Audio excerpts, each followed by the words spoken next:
Hello, everybody. My name is Sigrid Kramlinger. I'm the current Joomla Production Department Coordinator.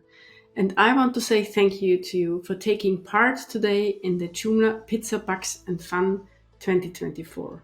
I hope you had a great time and I hope you could support us with some stuff.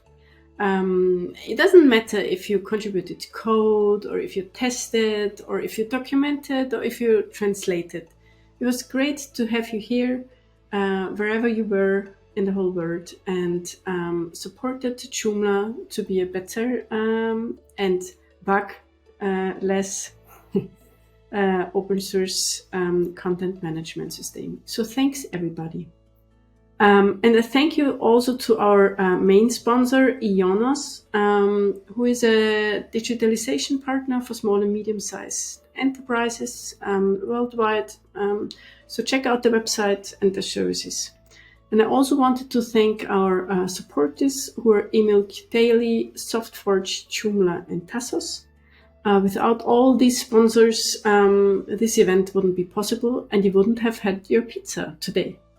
So, and another big thank you goes to all the organizers. There's a lot of stuff to do ahead. There's to organize the locations, to do all the marketing, the website, the translations, the information to all of you. So also a big thank you to everybody who was involved. Yes, so I hope you had a great day. Come back in the future. Support us again, tell us if you found a bug or anything, and yes, I hope to see you at the next Pizza Bugs and Fun, which should be there in August 2024. We will inform you on the website, and it would be great if you are back and have some pizza again. Thank you. Bye.